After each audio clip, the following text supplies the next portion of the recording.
ओम श्री गुरुभ्यो नमः। हरिः ओम। सदाशिवसमारम्भां शङ्कराचार्यमध्यमाम् अस्मदाचार्यपर्यन्तां वन्दे गुरुपरम्पराम्। श्रुतिस्मृतिपुराणानाम् आलयं करुणालयं नमामि भगवत्पादं शङ्करं लोकशङ्करं। शङ्करं शङ्कराचार्यं केशवं बादरायणं सूत्रभाष्यकृतौ वन्दे भगवन्तौ पुनः पुनः। ईश्वरो गुरुरात्मेति मूर्तिभेदविभागिने व्योमवद्व्याप्तदेहाय दक्षिणामूर्तये नमः।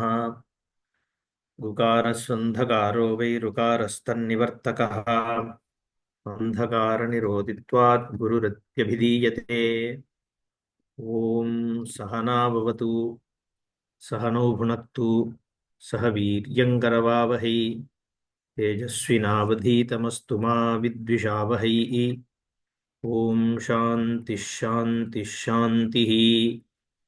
ॐ पार्थाय प्रतिबोधितां भगवता नारायणेन स्वयं व्यासेन कृतितां पुराणमुनिना मध्ये महाभारतम् अद्वैतामृतवर्षिणीं भगवतीम् अष्टादशाध्यायिनीम् अम्ब त्वामनुसन्ददामि भगवद्गीते भवद्वेषिणीम्।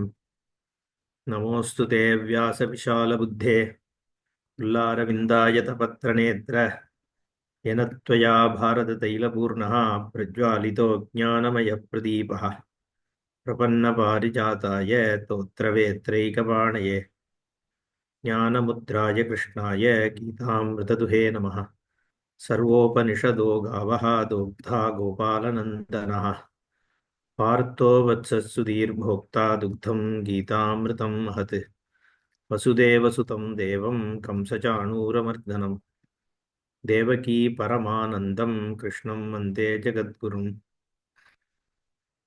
ॐ श्रीभगवानुवाच अभयं सत्त्वसंशुद्धिः ज्ञानयोगव्यवस्थितिः दानं दमश्च यज्ञश्च स्वाध्यायस्तप आर्जवम्।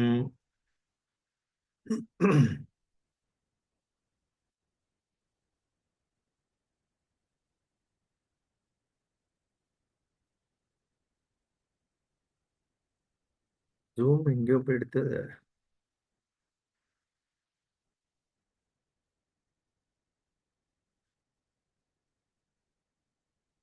இருக்கே இல்லையா?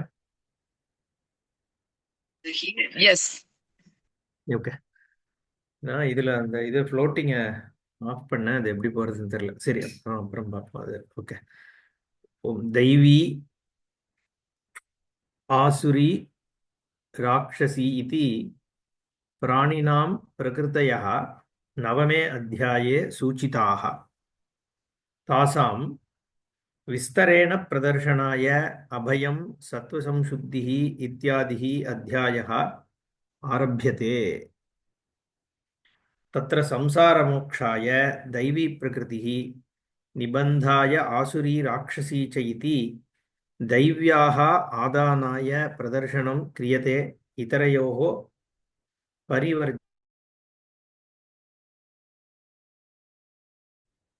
ஏற்கனவே மோகாஷா மோககர்மாணஹ அப்படிங்கிற இந்த 12வது ஸ்லோகத்துல 9வது அத்தியாயத்துல இத பேசினார் அப்படின்னு நம்ம பார்த்தோம். ஒரு ஹிண்டா அந்த இடத்துல பகவான் சொல்லிட்டு போனார். இந்த தெய்வ சம்பத்து, தெய்வீ சம்பத்து, ஆசுரி சம்பத், ராட்சசி சம்பத்துன்னு அந்த இடத்துல பேசியிருந்தார்.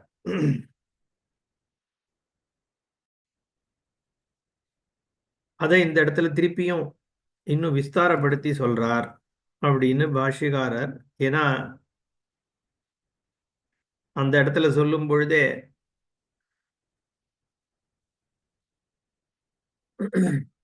மோகாஷா மோககர்மாணஹ மோகஜானாः விசேதசः ராட்சசீம் ஆசுரீம் சைவ பிரகிருதிம் மோகினீம் ஸ்ருதாः மகாத்மானஸ்து மாம் பார்த்த தெய்வீம் பிரகிருதிமாஸ்ரிதாக பஜந்தி அனன்ய மனசா ஜாத்வா பூதாதி அவ்யயம். மகாத்மாக்களானவர்கள் என்னுடைய தெய்வீ பிரகிருதியை ஆசிரியிச்சு பஜந்தி, இல்ல மாம் பஜந்தி தெய்வீம் பிரகிருதிமாஸ்ரிதாக. ஓகே, என்னை பஜந்தி, என்னை உபாசிக்கிறார்கள். எப்படின்னா தெய்வீ பிரகிருதி ஆசிரியிச்சு. ஆனா மத்தவா என்ன பண்றா? மோகாஷாகா மோக கர்மாணா மோக ஜான விசேதசா ராட்சசீம் ஆசுரீம் சைவ பிரகிருதிம். அந்த ராட்சசி ஆசுரிங்கிற அது ரெண்டு விதமாக சொன்னாலும் அது தெய்வீ பிரகிருதிக்கு எதிர்மறையாக இருக்கிறது. மொத்தம் மூணு இல்லை, இங்க ரெண்டு தான் சொல்லப்படுறது. யாரிடமிருந்து நம்மளை ரட்சிச்சு கொள்ள வேண்டியிருக்கோ அவர்கள் ராட்சசர்கள். அசுசு ரமந்தே அப்படின்னு தன்னுடைய இந்திரிய சேஷ்டைகளிலேயே முக்கியத்துவம் கொடுத்துட்டு இருக்கிறவாளுக்கு அசுராகா அப்படின்னு பெயர். சாமான்யமாக இதுல சொல்லப்பட போகின்ற குணங்கள் எல்லாம் ரெண்டு பக்கமும் இருக்கக்கூடிய குணங்கள். அதாவது தெய்வீ குணங்களா இருந்தாலும் சரி, ஆசுர குணங்களா இருந்தாலும் சரி, ஒவ்வொரு அளவுல எல்லார்ட்டையும் இருக்கிற மாதிரி தான் இருக்கு. அப்ப ஏன் இதை தனியா பிரிச்சு சொல்றார் பகவான்னா, இதெல்லாம் தான் தெய்வீ சம்பத்தி. இது இருக்கும் பொழுது உனக்கு இந்த மோட்ச சம்பத், இது சம்பத்துனா என்ன? வெல்த் இல்லையா? அப்போ மோட்சத்திற்கு ஒரு அதிகாரித்துவத்தை கொடுக்கறது இந்த சம்பத்து தான். அதை புரிஞ்சுண்டு முதல்ல அந்த அண்டர்ஸ்டாண்டிங்கை வளர்த்துக்கணும். அப்போ நமக்கு சுவாபாவிகமா பிரவருத்தி தெய்வீ பிரவருத்தியில இருக்கும் பொழுது நம்மளுடைய அந்த அண்டர்ஸ்டாண்டிங்க்கு ஏத்த மாதிரி அதை நம்ம அனுசரிச்சு போக வேண்டியது. அப்படி முடியாத தவறாக இருக்கக்கூடிய அசுர சம்பத்திற்கே அது அதிலிருந்து நம்ம புத்திபூர்வகமாக அதிலிருந்து நம்மளை விடுவிச்சுக்கிறதுங்கிறது தான் இதனுடைய தாத்பரியம். அதனாலதான் பாஷிகாரர் சம்சார மோக்ஷாய தெய்வீ பிரகிருதி, மோக்ஷத்திற்கு சம்பத்திலிருந்து விடுபடுவதற்கு இந்த தெய்வீ சம்பத்து தான் உனக்கு அனுகூலமா இருக்கும். ஆசுரி ராட்சசின்னு சொல்லப்படக்கூடிய அந்த சம்பத்துகள் நிபந்தாய உன்னை பந்தப்படுத்துறதுக்கு இருக்கு. அதனால நீ என்ன பண்ண? தெய்வியாக ஆதானாய, தெய்வீ சம்பத்தை ஆசிரியை எவ்வளோக்கு எவ்வளோ. ஏன்னா ரெண்டுத்தையும் புரிஞ்சுக்கணும் முதல்ல. அப்புறம் சுவாபாவிகமா நமக்கு ஒரு பிரவருத்தி இருக்கும். சில விஷயங்கள்ல ராட்சசி ஆசுரி பிரவருத்தி இருக்கும், சில விஷயத்துல தெய்வீ பிரகிருதி இருக்கும். அப்போ ஆசுரி பிரகிருதி இருக்கிற இடத்துல நமக்கு சுவாபாவிகமா புத்தி அதுல போச்சுன்னா நம்மளோட இந்த அண்டர்ஸ்டாண்டிங் இது ஆசுரி ராட்சசி பிரகிருதி இது நம்மளை பந்தப்படுத்தக்கூடியது அப்படிங்கிறத நான் அந்த புத்தியோட அதிலிருந்து நம்மளை விடுவித்துக் கொள்வதற்காக இது சொல்லப்படுறது. இதரையோகோ பரிவர்ஜனாயன்னு சொல்றார். அப்ப அதுதான் இந்த அத்தியாயத்துல பிரதானமா முதல் 3 ஸ்லோகத்துல தெய்வீ பிரகிருதி பேசுறார். அதுக்கப்புறம் ஆசுர பிரகிருதி தான். ஸ்ரீ பகவான் உவாச்ச அபயம் சத்வ சம்சுத்தி ஞானயோக வியவஸ்திதி தானம் தமஸ்ச யஜ்ஞஸ்ச ஸ்வாத்யாயः தபஹ ஆர்ஜவம். இதுல வர்பு வரல. அஹிம்சா சத்யம் அக்ரோதா தியாகா சாந்திரபைஷுனம் தயா பூதேஷு அலோலுப்துவம் மார்தவம் ஹ்ரீரசாபலம். இதுலயும் வரல இல்லையா? மூணாவது தேஜஹா க்ஷமாதிருதிஹி சௌச்சமத்ரோஹோ நாதிமானிதா பவந்தி. இங்கதான் வருது வர்பு. தேஜஹ க்ஷமாதிருதிஹி சௌச்சம் அத்ரோஹோ நாதிமானிதா பவந்தி சம்பதம் தெய்வீம் அபிஜாதஸ்ய பாரத.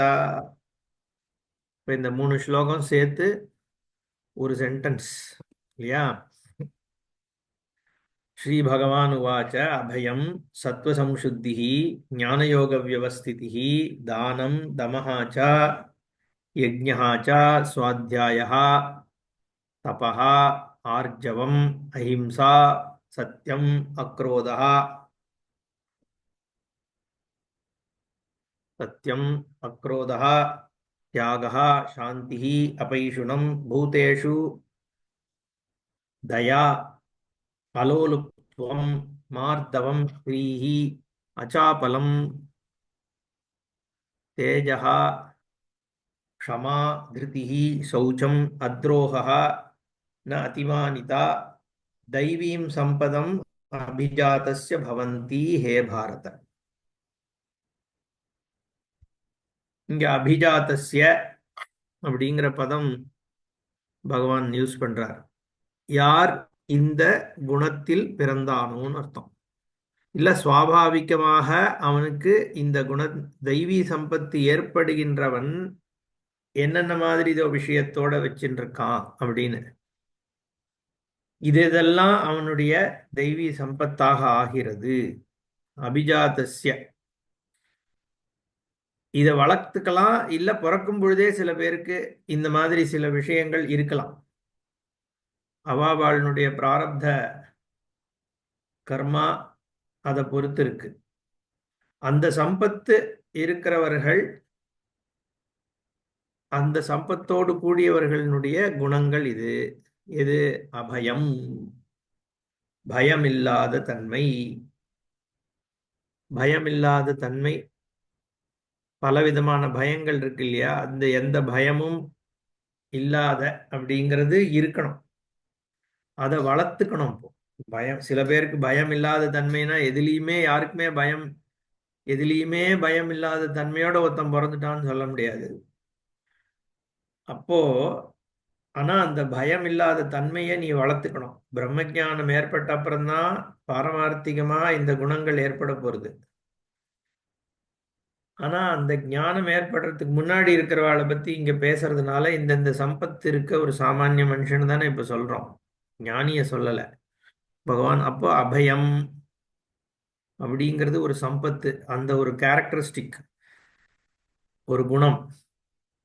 அது பயத்திலிருந்து விடுபட்ட படக்கூடிய தன்மை. அப்போ ஒரு பயத்தையும் நம்ம விசாரம் பண்ணி அந்த பயத்திலிருந்து, அந்த பயம் கரெக்டா தேவையா அப்படிங்கிற விசாரத்தினால அதை நீக்கணும் அப்படின்னு இதை எடுத்துக்கணும் நம்ம.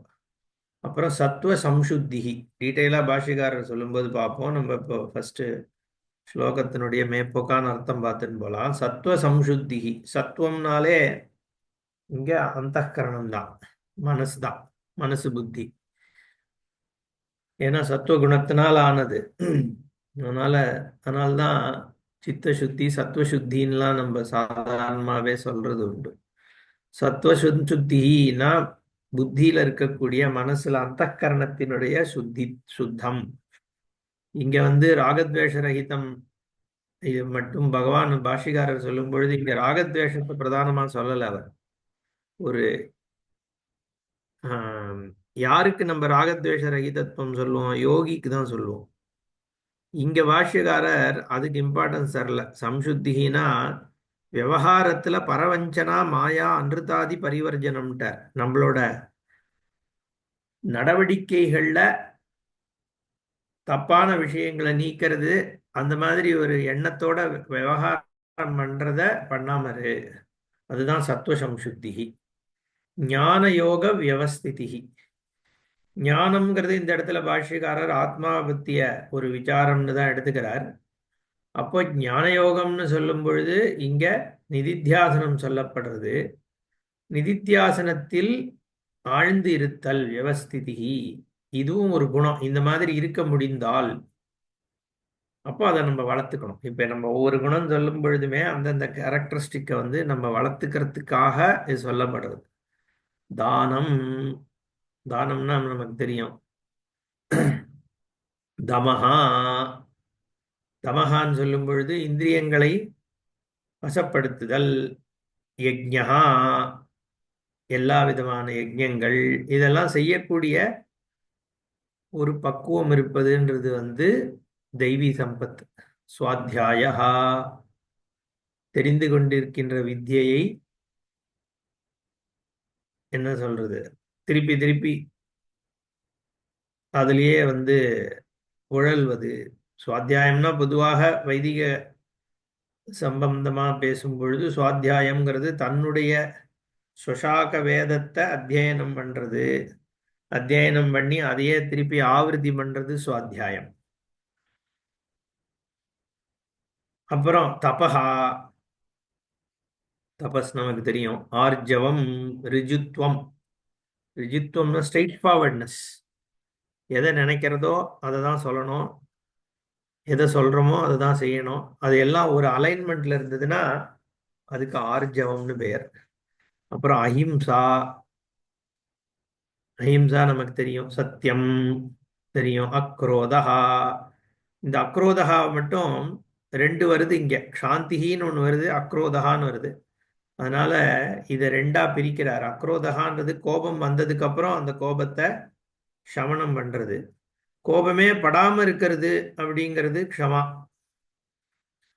அதுவும் தேஜக க்ஷமாதிருதின்னு அடுத்ததுல வரப்போறது. அதனால அங்க இங்க குரோதம் வந்ததை அடக்கிறது அப்படின்னு அக்ரோதகா. தியாகா, ஏற்கனவே தானம் சொல்லப்பட்டுட்டதுனால தியாகம்ங்கிறது சந்நியாசத்தை சொல்றது. எல்லாம் அதாவது ஞான கர்ம தியாகம். புத்தினால இருக்கிற பிடிப்பை விடுறது தியாகம். சாந்தி, புத்தியை ரிசால்வ் பண்றது. அபைஷுணம், அடுத்தவாளை தப்பா பேசுறத விடுறது. பூதேஷு தயா, எல்லா ஜீவராசிகளுக்கும் தயையாக இருக்கிறது, கம்பேஷனேட்டா இருக்கிறது. அலோலுப்துவம், என்ன ரொம்ப அதீதமாக விஷயங்கள் பின்னாடி ஓடாம இருக்கிறது. மார்தவம், மிருதுத்தன்மை, சாஃப்ட்னஸ். ஹிரீஹி, ஹிரீஹினா பணிவு. அச்சாபலம், சபலம்னு சொல்றோமே அந்த ஒரு என்ன சொல்றது, ஆஹ், ரொம்ப உணர்ச்சி வசப்படாமல் இருப்பது. அடுத்தது தேஜஹா. தேஜஹான்னா நமக்கு தெரியும் தேஜஸ். இங்க பாஷ்யக்காரர் வெளியில தோல் பிரகாசிக்கிறது கிடையாது, அந்த கரணத்தில் இருக்கக்கூடிய ஒரு சிறப்பான தன்மை. அதுதான் தேஜஹா அப்படின்னு சொல்றார். க்ஷமா, ஏற்கனவே சொன்ன மாதிரி கோபம் வராமல் பார்த்து கொள்வது. திருதிஹி, பவுன்சிங் பேக். பிரச்சனை இருந்தாலும் அதிலிருந்து ஒரு திருடத்தன்மையோடு இருக்கிறது திருதிஹி. சௌச்சம், சௌச்சம்னா தெரியும் சுத்தம். பல விதமான இந்த சுத்தங்கள் எல்லாம் சௌச்சத்துக்குள்ள வந்துடுறது. பாஷ்யக்காரர் எங்கேயுமே வெளி சுத்தம் உள் சுத்தம் ரெண்டும் இதுல கவர்டுன்றார். அத்ரோகா, யாருக்கும் கெடுதல் நினைக்காத தன்மை. ந அதிமானிதா, ரொம்ப கர்வம் இல்லாமல் இருத்தல். தெய்வீம் சம்பதம் அபிஜாதஸ்ய பவந்தி, தெய்வீ சம்பத்தோடு பிறந்தவர்களுக்கு இந்த மாதிரி குணங்கள் இருக்கும் ஹே பாரத அப்படின்னு சொல்லிட்டு பின்னாடி பயப்படாத உனக்கு இந்த சம்பத்து தான் இருக்குன்னு வேற சொல்ல போறார். அப்போ எந்த குணங்கள் நம்ம வளர்த்து கொள்ள வேண்டியது அப்படிங்கிறது தான் இங்க சொல்றது. அபயம், அபீருதா, பயம் இல்லாத தன்மை. பயம் இல்லாத தன்மை எப்போ வரும்? உதரமந்தரம் குருத்தே அத்ததஸ்ய பயம் பவதி. நான் இந்த லிமிட்டெட்னு எடுத்துட்டாலே பயம் வரதான் போறது, இருக்கதான் போறது. அப்ப அந்த பயம் எப்போ போகும்னா ஆத்ம ஞானத்தினாலதான் போகும். அதுதான் பாரமார்த்திகமான அபயம். ஞானிக்கு மட்டும்தான் அது இருக்கும். அவனுக்கு துவைத புத்தி இல்லாததுனால அபயம், அபயம் பிரதிஷ்டாம் விந்ததே அப்படின்னு சொல்றதே சாஸ்திரம். ஆனா இங்க ஞானிய சொல்லல, நம்ம முதலே சொன்னோம். இது ஒரு ஜிக்ஞாசு, ஒரு முமுக்ஷுவனுடைய அந்த கரணத்துல என்ன இருக்கணும் அப்படிங்கிறது. அப்போ பயம், பயம் பலவிதமாக இருக்கு இல்லையா? மிருத்யு பயம், அப்புறம் ஏதாவது ஒன்று இருக்கிறதுக்கு தொலைஞ்சு போயிடுத்துனா இல்லாம போயிடுத்துனா என்ன பண்றதுங்கிறதுல பயம். Sense of possession. சுத்தி இருக்கக்கூடிய நம்ம செல்வம் போச்சுன்னா என்ன பண்றது, அதுல ஒரு பயம். புகழ் போயிடுத்துனா என்ன பண்றது, நம்மளை யாராவது ஏதாவது சொல்லிட்டா என்ன பண்றது, இல்லையா? இதெல்லாம் நமக்கு பயத்துக்கு ஹேத்துவா இருக்கு. தினம் தினம் நம்ம மைண்டில் அன்கான்ஷியஸில் பல விதமான பயங்கள் இருக்கு. மோஸ்ட் ஆஃப் த கேஸ் நம்ம கோவப்பட்டாலோ நம்ம ஒரு ஃப்ரஸ்ட்ரேட் ஆனாலோ பார்த்தோம்னா அதுக்கு அடிப்படையாக இருக்கிறது ஏதோ ஒரு பயம்தான், சென்ஸ் ஆஃப் லாஸ். அதை நம்ம ரெக்கக்னைஸ் பண்ண மாட்டோம், வேற விதமாக அது வெளிப்படும். நமக்கும் சரி நம்ம சுற்றி இருக்கிறவர்களும் யாராவது கோவப்பட்டு ஏதாவது கத்தினான்னா 90% கேஸில் பார்த்தோம்னா அடிப்படையில் ஏதோ ஒரு விஷயத்தினால ஒரு பயம் இருக்குது அவளுக்கு. அந்த பயம் என்னவா, கோபமா ஃப்ரஸ்ட்ரேஷனா வெளிப்படுறது. அதே தான் நமக்கும் ஆகும். மற்றவா விஷயத்தில் அட்லீஸ்ட் நம்ம ஓரளவுக்கு அனலைஸ் பண்ணிடுவோம் அதை. பட் நம்ம கேஸில் நம்ம ரெக்கக்னைஸ் பண்ண மாட்டோம். பயங்கர கோபம் வந்தாலோ யாரையாவது பிடிச்சி கத்தினாலோ என்ன அர்த்தம், தெர் இஸ் அ ஃபியர். பல விதமான ஃபியர், மோஸ்ட்லி சென்டர்ட் அரவுண்ட் அவர் செல்ஸ். அப்போ அந்த மாதிரி ஃபியர் இருக்கும் பொழுது அதை எப்படி ஓவர் கம் பண்ணுறது? அகெயின் அது அந்த கோபம் வர்ற டயத்தில் இல்லை அந்த ஃபியர்னால நம்ம ரியாக்ட் பண்ணுற டயத்தில் அதை நம்ம ரிசால்வ் பண்ண முடியாது. அந்த time we won't be under our control. நமக்கு கண்ட்ரோல் நம்ம இருக்க போகிறதில்ல. அப்போ நம்ம பண்ணுறது கஷ்டம். அப்போ நம்மளோட ஆக்ஷனை வேணால் ரெஸ்ட்ரிக்ட் பண்ணிக்கலாம். எவ்வளோ கோபம் வந்தாலும் அடுத்த ஆளை விக்டிமைஸ் பண்ணக்கூடாது அப்படிங்கிற அளவில் வேணால் நம்மளை ரெஸ்ட்ரிக்ட் பண்ணிக்க முடியுமே ஒழிய ஃபியர்லேருந்து அந்த சமயத்தில் வெளில வர முடியாது. அப்போ எப்போனா அதெல்லாம் முடிஞ்சதுக்கப்புறம் நம்ம அனலைஸ் பண்ணணும், என்ன ஃபியர் இருக்குது நமக்கு.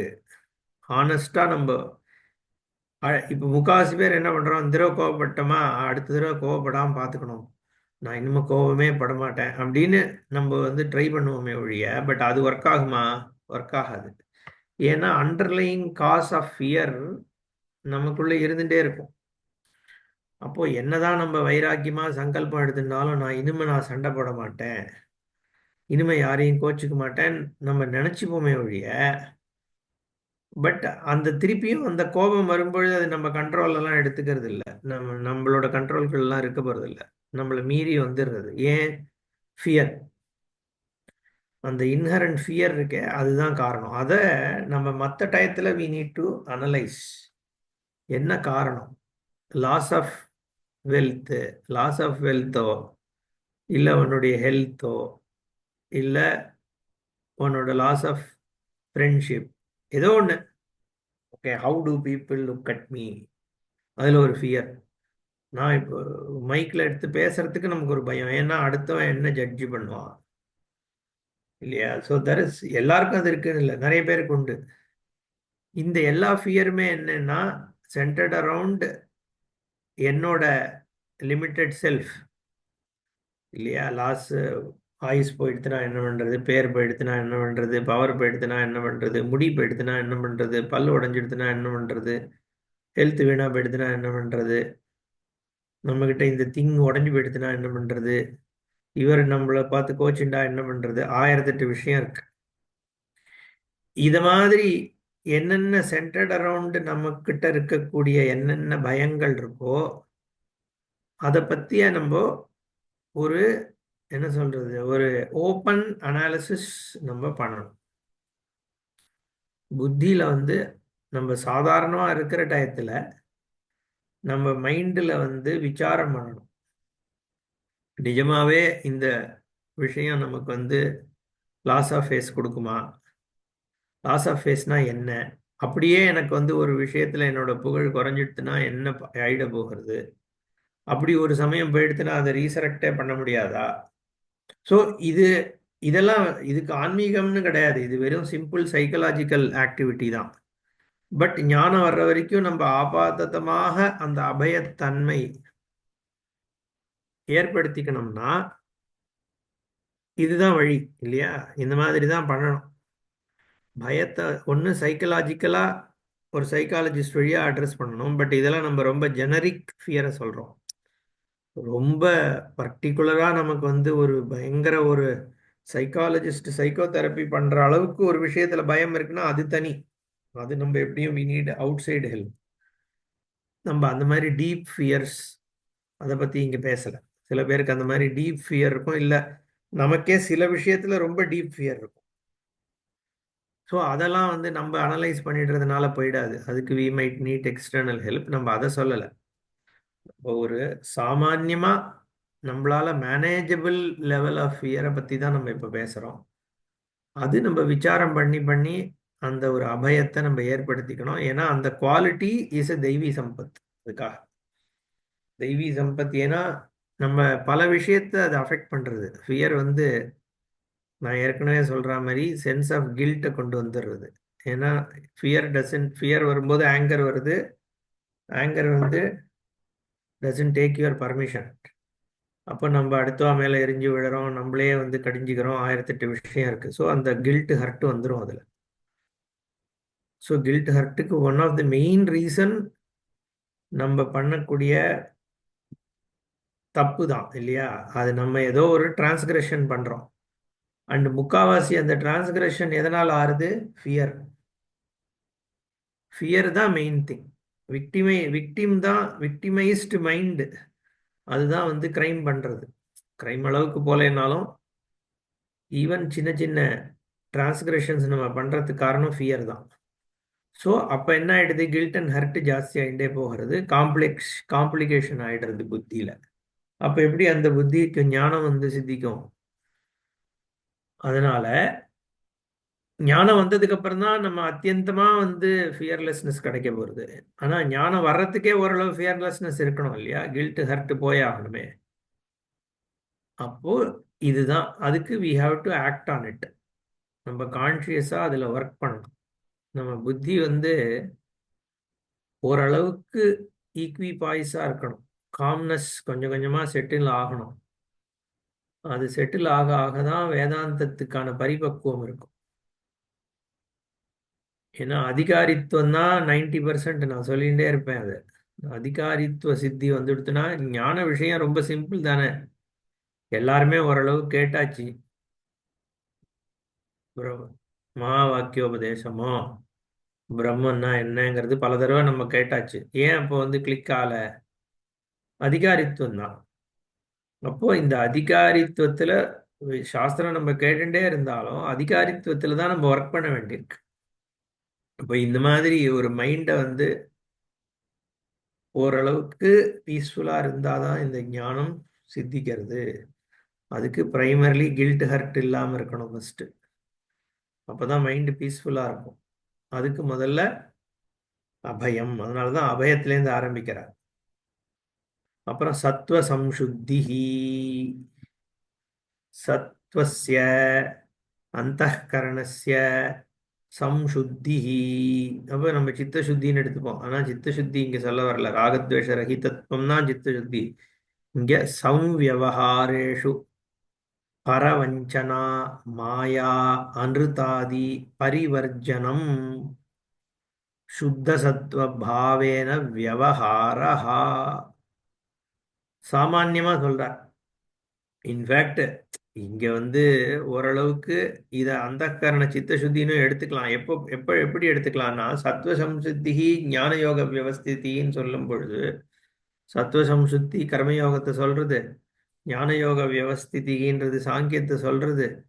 ஏன்னா அதுக்கப்புறம் சுவாத்தியாயா அது இதெல்லாம் சொல்லப்படுறது. அதனால இது ஞானிகளுக்கான ஒரு ரிக்குயர்மெண்ட், ஞானம் ஏற்படுறதுக்கான ரிக்குயர்மெண்ட்னு எடுத்துக்கலாம்.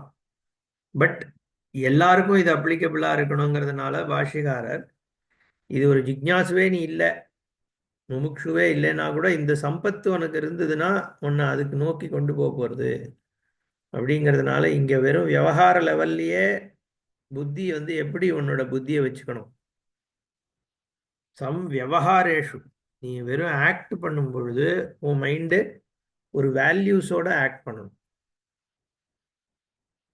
ஒரு என்ன சொல்றது, ஒரு விதமான கைட்லைன்ஸோட பண்ணணும்.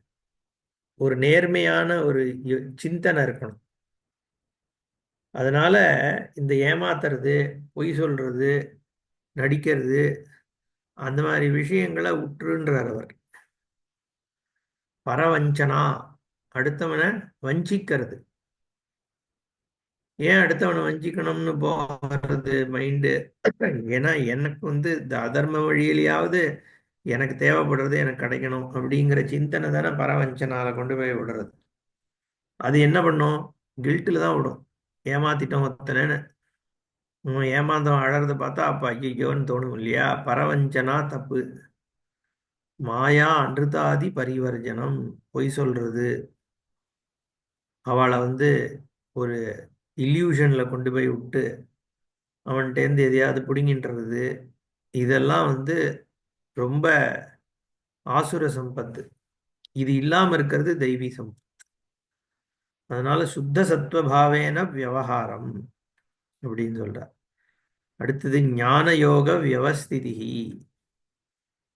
ஞானம் சாஸ்திரதா ஆச்சாரியதா ச ஆத்மாதி பதார்த்தானாம் அவகமஹா. பாஷிகாரர் எப்போதும் போல சாஸ்திரம்னு சொல்லி ஆச்சாரியனையும் சேர்த்துக்கிறார். எப்பவுமே நம்ம பார்த்துருக்கோம், பகவத்பாதாள் பாஷ்யம் பண்ணும் பொழுது சாஸ்திர ஆச்சாரியோபதேசான்னு. ஆச்சாரியன் இல்லாம சாஸ்திரமோ, சாஸ்திரம் இல்லாதவன் ஆச்சாரியனா இருக்கிறது ரெண்டுமே ஞானத்துல விடாது. சம்பிரதாயம் வழியாக சாஸ்திரம் சொல்லக்கூடியவன் அவன்தான் உண்மையான ஆச்சாரியன். ஆச்சாரியன் இல்லாம சுயமாக சாஸ்திரம் படிக்கிறதும் தப்பு. அது காரணம் நம்ம பல தடவை பார்த்துருக்கோம். அதனால இங்க சாஸ்திரதா ஆச்சாரியதா ச ஆத்மாதி பதார்த்தானாம் அவகமஹா. ஆத்மா ஈஸ்வரா, ஜீவம் ஜீவஹா, மோக்ஷா, இது மாதிரி பல விஷயத்தை பத்தி சொல்றது இல்லையோ சாஸ்திரம்.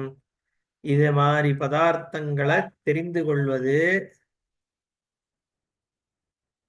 எது? ஞான யோக ஞானம். அப்புறம் அவகதானாம், அப்படி தெரிந்து கொண்ட விஷயத்தை இந்திரியாதி உபசம்ஹாரேண,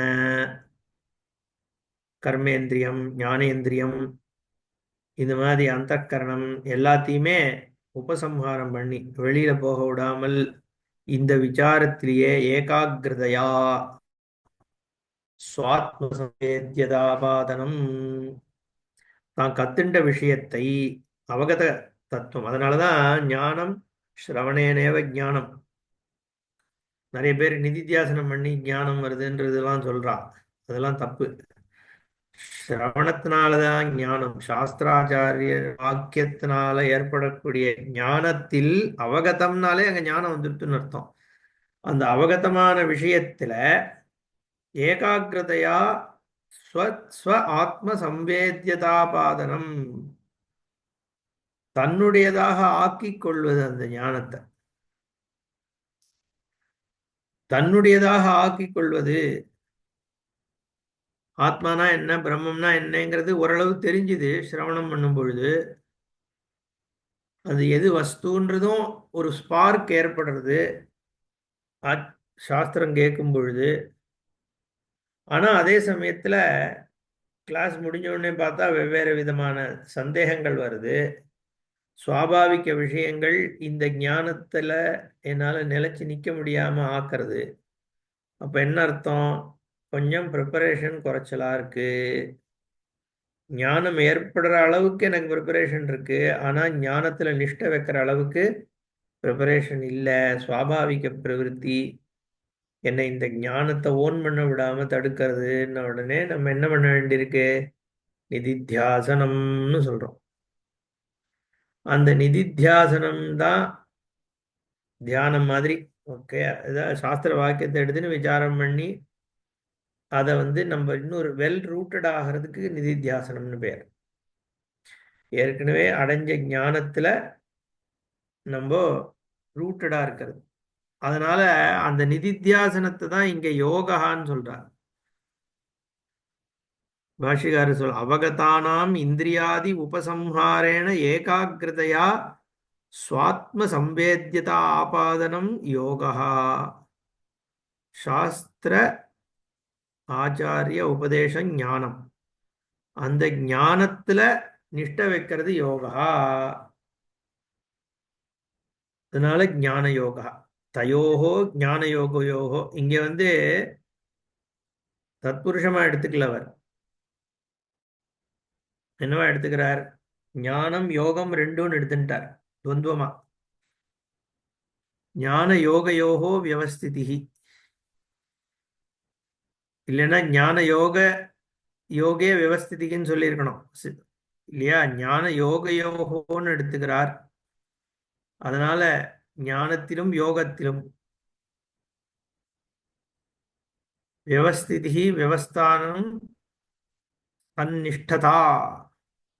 சாஸ்திரம் கேட்கறதுலயும் நிஷ்டை, நிதித்தியாசனத்திலும் நிஷ்டை. அதனால ஞான யோகயோகோ வியவஸ்திதிஹி, ஞானத்தினால ஏற்படக்கூடிய நிதித்தியாசனம் யோகம். ஞானம்ன்றது ஞானச்ச யோகமா ஞானா யோகமா? தத்புருஷம்னா பகூரிக என்னது இது? ஞான என்ன யோகம் இல்லையா? துவந்துவங்கிறேன். இல்லைன்னா ஞான துவந்தம்? யோகம் சொல்ல மாட்டார்ன்றதுக்காக சொல்ல வந்தேன். ஏன்னா அங்க துவிவச்சனம் சொல்றாருல. ஸோ ஒரு சமஸ்தபதம் ரெண்டுத்தையும் தனித்தனியாக சேர்த்துக்கிறார். அதனால ரெண்டுத்திலையும் வியவஸ்திதின்னு சொல்றேன்.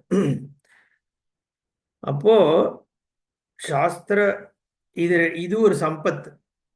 இது அதாவது நம்மளுடைய ஏற்பட்டிருக்கிற ஞானத்துல ஒரு எக்ஸ்டெண்டட் அமௌண்ட் ஆஃப் டைம் நம்மளால நிதித்தியாசனம் பண்ண முடியற ஒரு கெப்பாசிட்டி வந்தா அது சம்பத்து. அது அப்படியே ப்ராக்டிஸ் பண்ண பண்ண அது சுவாபாவிகமா ஆனதுக்கு அப்புறம் அது நிஷ்டையா போயிடுறது. பட் அது வரைக்கும் அந்த எபிலிட்டி டு திருப்பி திருப்பி நம்மளோட புத்திய அந்த நிதித்தியாசனத்துக்கு கொண்டு வரக்கூடியது சம்பத்துன்னு சொல்றார். இங்க பாஷ்யக்காரர் இன்னொன்னு சொல்றார், ஏஷா பிரதானா தெய்வீ சாத்விகி சம்பத்து. இந்த தெய்வீ சம்பத்துல பிரதானமானது இதுதான் அப்படின்னு சொல்றார். ஏன்? இதுதான் மோட்சத்தை கொடுக்கக்கூடிய சம்பத்து இல்லையா? அதனால இந்த ஞானயோக வியவஸ்திதின்றது தான் பிரதானம். இந்த ஞானயோக வியவஸ்திதிக்கு கொண்டு போறதுக்காக சகச்சாரியா தான் மத்தது அப்படிங்கிறது தான் இங்க தாத்பரியம். ஏஷா பிரதானா தெய்வீ சாத்விகி சம்பத்து எத்திர ஏஷாம் அதிகிருதானாம் யா பிரகிருதி சம்பவதி சாத்விகி சா உச்சதே. ஏன் அது சாத்விகின்னா, அதிகாரம் எதுல இருக்கோ அதுலயே உனக்கு பிரகிருதி இருந்தால் அப்போ அது சாத்விகம். என்ன அர்த்தம்னா, உனக்கு சுவாபாவிகமா கொடுக்கப்பட்டிருக்கின்ற விஷயம், ஏற்பட்டிருக்கிற விஷயம், நீ செய்யணும்னு எது ஏற்பட்டிருக்கோ அதுலயே உன் புத்தியை நீ செலுத்தவும் முடியறதுன்னா அது சாத்விகம். ஏன்னா இங்க வர்ணாசிரம தர்மத்தை ஆதாரமா வச்சு அங்க சொல்றான், பரதர்ம பிரவருத்திக்கும் உன் புத்தி போகாம இருக்கணும். ஸ்வதர்மே நிதனம் ஸ்ரேயா பரதர்மோ பயாவகா சொல்றார் இல்லையா? சுவாபாவிகமாக உனக்கு இருக்கிற பிரகிருதியானது உனக்கு எது அதிகிருத்தமாக இருக்கோ அப்போ அதுல நீ போனேன்னா அதுவே சாத்விகம். அப்போ நீ க்ஷத்திரியனாக இருந்து உனக்கு க்ஷத்திரிய தர்மத்துல ஒரு பிரகிருதி இருந்ததுனால் அதிகிருத்தானாம் யா பிரகிருதி ஏஷாம் அதிகிருத்தானாம் சம்பவதி சாத்விகி சா உச்சதே. அதுதான் சாது தன்மை. அவன் இதுல எனக்கு பிடிப்பில்லை, நான் அது வேணும், அது அர்ஜுனன் சொன்னானோ இல்லையோ, வந்து ஸ்ரேயோ போக்தும் பைக்ஷியம் அப்பீக லோகேன. உனக்கு பைக்ஷியம்ன்றது எந்த இப்ப இருக்கிற ஒரு நிலையில உனக்கு பிக்ஷையே எடுக்கக்கூடாதே நீ. அவன் என்ன சொல்றான், நான் சந்நியாசத்தை எடுத்துக்கிறேன்ற அர்த்தத்துல சொல்றான். பட் இருந்தாலும் அது பரதர்மம் தானே அவன் இப்ப இருக்கிற நிலையிலன்றதுனால அது கூடாது. அப்ப அது சாத்விக தன்மை இல்லை. ஏன்னா அங்க இன்ஃபேக்ட் அவன் ஃபியர் தானே மேலோங்கி இருக்கு.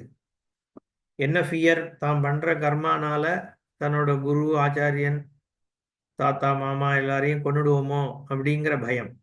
கொல்றது தப்போ, அதனால என்ன ஆயிடுமோ, இது எல்லாமே அந்த பயத்தினால ஏற்படக்கூடிய ஒரு சிந்தை தான் அங்க அவனுக்கு இருக்கு.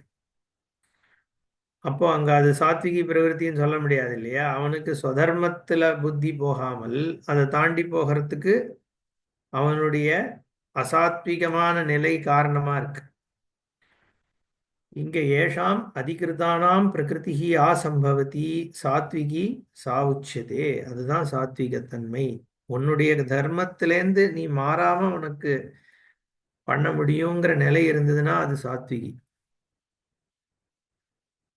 இது வர்ணாசிரமத்திலேருந்து வெளியில எடுத்து நம்ம சொல்லலாம். ஏன்னா வர்ணாசிரம தர்மங்கள்லாம் போயாச்சு. இப்போ நம்ம இப்ப எதை சொல்லலாம் இப்போனா, உனக்கு சாமான்யமாக உன்னுடைய நிலையிலிருந்து நீ செய்ய வேண்டியதாக எது இருக்கோ அதுல உனக்கு சுவாபாவிகமா புத்தி போகக்கூடிய ஒரு தன்மை வந்துடுத்துன்னா அப்ப நீ சத்துவமா இருக்க. இல்லைன்னா புத்தி குதிச்சுட்டே இருந்ததுன்னா, இப்ப நீ பண்றதுல உனக்கு ஃப்ரீயா பண்ண முடியல. எனக்கு இந்த டியூட்டி இருக்கு, ஆனா என்னால மைண்டு ஃப்ரீயா இதை பண்ண மாட்டேன், இந்த இன்ட்ரெஸ்ட் இல்லை, போர் அடிக்கிறது, வேற ஏதாவது பண்ணலாம் தோன்றதுன்னா அப்ப அது ராஜசம் தாமசத்துல சேர்க்க வேண்டியதா போயிட்டுறது. அப்படிதான் பாஷ்யக்காரர் டிஃபைன் பண்றார். அதனாலதான் ஜாதி பிராமணன் குணபிராமணன் ரெண்டு சொல்ல வேண்டியிருக்கு.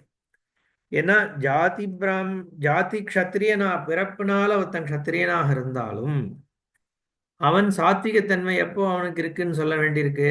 சத்திரிய தர்மத்துல அவனுக்கு சுவாபாவிகமாகவே பிரவருத்தி இருந்ததுனால் அப்போ அவன் சாத்விகன் ஆகிறான். அப்போ அவன் பிராமணன் தான். இதனால அவனுடைய குணத்தினால பிராமணன் ஆகலாம். ஏன் சாத்விக தன்மை இருக்கிறவன் பிராமணன்? இங்க பாஷிகாரர் சொல்லிடுறாரு இல்லையா? அப்போ சாத்விக தன்மை யாருக்கு இருக்கோ அவன் தானே பிராமணன். இங்க சாத்விக தன்மை என்ன இருக்கு? எத்தனை ஏஷாம் அதிகிருதானாம் பிரகிருதி யா சம்பவத்தி சாத்விகி சா உச்சிதேன்னு சொல்லிட்டார். அப்போ உனக்கு சுவாபாவிகமாக ஏற்பட்டிருக்கக்கூடிய தர்மம் வர்ணாசிரம தர்மமா இருக்கும் பொழுதுமே அது அப்ளிகபிள். வர்ண தர்மப்படி நீ கத்திரியனாகவோ வைஷ்யனாகவோ சூத்திரனாகவோ இருந்தாலும் உன்னுடைய சுவாபாவிகமாக நீ பண்ண வேண்டிய காரியத்துல உனக்கு பிரவருத்தி இருந்தால், ஏன்னா இது டியூட்டி பேஸ்ட் சொசைட்டி. வர்ணாசிரம தர்மத்தை பத்தி நம்ம பார்த்தோம்னா, வர்ணாசிரம தர்மங்கள் ஏன் வைக்கப்பட்டது? ஏன்னா அவனுக்கு எல்லாமே டியூட்டி ஆயிடும். உன்னுடைய லைஃப்ல லட்சியம் எல்லாரும் என்டையர் சொசைட்டினுடைய லட்சியம் எதுவாக வச்சுதுன்னா சாஸ்திரம் மோட்சம்தான் லட்சியம். ஒட்டுமொத்த சொசைட்டியும் மோட்சத்தை நோக்கி தான் போயின்னு இருக்கு அப்படிங்கிறது தான் சித்தாந்தம். தெரிஞ்சோ தெரியாமலோ எல்லா ஜீவனுமே மோட்சத்தை நோக்கி தான் போயிட்டு இருக்கு. அத்தனை சாகரத்துக்கு தான் போய் எல்லா ஜலமும் போய் விழறதுங்கிற மாதிரி ஆகாசாத் பதித்தம் தோயம் யதாகச்சதி சாகரம். அப்ப எல்லாம் என்ன, எல்லா ஜீவன்களும் எதை நோக்கி போயின்னு இருக்கு? மோட்சத்தை நோக்கி தான் போயின்னு இருக்கு. சிலது தெரிஞ்சுட்டு இருக்கா, தெரியாம இருக்கா.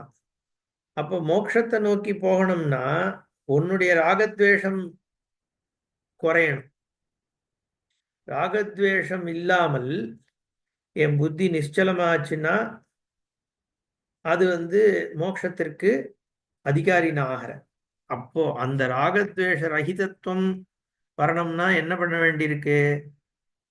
டியூட்டி பேஸ்டாக உன்னோட காரியத்தை மாற்ற வேண்டியிருக்கு, செய்ய வேண்டியது. அதுதான் தர்மம். டியூட்டினா தர்மம், என்னுடைய தர்மம் இது. அப்போ நீ காரியம் பண்றது எதனால பண்றேன்னு இப்ப மாறிடுறது. ஒரு ஸ்ட்ரக்சர்ட் சொசைட்டில, வர்ணாசிரம சொசைட்டில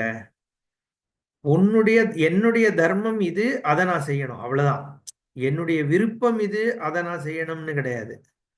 என்னுடைய தர்மம் இது, அதனால செய்யணும். நான் இந்த வர்ணத்துல இருக்கேன், அதனால இது என் தர்மம். நான் இந்த ஆசிரமத்துல இருக்கேன், அதனால இது என் தர்மம். அதை தவிர நான் ஒரு புத்திரன், இது என் தர்மம். நான் ஒரு பிதா, இது என்னுடைய தர்மம். நான் பத்தினி, இது என்னுடைய தர்மம். நான் ஆச்சாரியன், இது என்னுடைய தர்மம். எல்லாமே டியூட்டி டியூட்டி டியூட்டி. ஸோ வர்ணாசிரம தர்மம்ல இருக்கக்கூடிய சொசைட்டி இப்ப என்ன பண்ணிட்டு எல்லாருக்கும் எது தர்மம்ன்றதுல ஒரு ஸ்ட்ரக்சரல் கிளாரிட்டி கொடுத்துடுது. இப்ப நமக்கு என்ன ப்ராப்ளம்? என் தர்மம் எதுன்றதை புரிஞ்சுக்கிறதே பிரச்சனை. ஏன்னா நம்ம ஸ்ட்ரக்சர் போயிருக்கிற சொசைட்டில இருக்கோம். அட்லீஸ்ட் வேதாந்தியாவது ஏதோ ஒரு விதமாக நம்ம மைண்டில் இப்படி ஒரு ஸ்ட்ரக்சர் பண்ணிக்க ட்ரை பண்றோம். ஏன்னா இப்ப இருக்கிற ஆச்சாரியர்கள்லாம் உனக்கு எது கொடுக்கப்பட்டதோ, உனக்கு எது ஏற்பட்டிருக்கோ, ஆஸ் அ ஃபாதர் நீ என்ன பண்ணணுமோ அதை நீ தர்மம்னு எடுத்துக்கோ. இவ்வளோ டீச்சிங்க்கு அப்புறம் ஏதோ கொஞ்சமாவது அதை பற்றி யோசிக்க முடியாது. ஒரு சாமானியனுக்கு ஸ்ட்ரக்சரே இல்லாத பொழுது அவன் எப்படி ராகத்வேஷத்திலிருந்து வெளில வரப்போறான்? வர்றதுக்கு வாய்ப்பு இல்லை. ஏன்னா அது ஏதோ ஃப்ளூக்கில் வந்தா உண்டு. பட் அதுவும் யாரோ சில பேர் தான் முடியும்.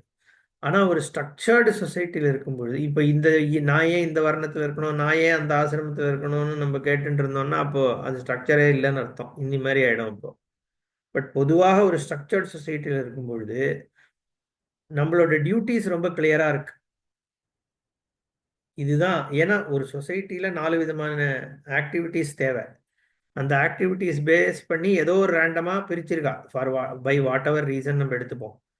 பிரிச்சாலும் பட் இந்த பர்டிகுலர் கிளாசிஃபிகேஷன்ல தான் நான் விழுந்தேங்கிறது அது is not a thing for ஒருத்தன் அது அது இது பெருசு இது சின்னதுங்கிறது இல்லாத வரைக்கும் அது ஒரு விஷயமே கிடையாது. அப்போ டியூட்டி எனக்கு ப்ரீடிஃபைன் ஆயிடுறது. டியூட்டி ப்ரீடிஃபைன் ஆன உடனே அப்போ என் ராகத்வேஷத்தினால நான் என் காரியத்தை பண்ண போறதில்ல. பிடிச்சதோ பிடிக்கலையோ என் டியூட்டி இதுங்கிறதுக்காக நான் பண்றேன். அப்போ என்ன ஆகுது, ராகத்வேஷம் நேச்சுரலா நியூட்ரலைஸ் ஆயிடுறது. க்ஷத்ரியனா இருந்தாலும் நியூட்ரலைஸ் ஆகுது, பிராமணனா இருந்தாலும் நியூட்ரலைஸ் ஆகுது, வைஷ்ணவனா இருந்தாலும் நியூட்ரலைஸ் ஆகுது, சூத்திரனா இருந்தாலும் நியூட்ரலைஸ் ஆயிடுறது ராகத்வேஷம்.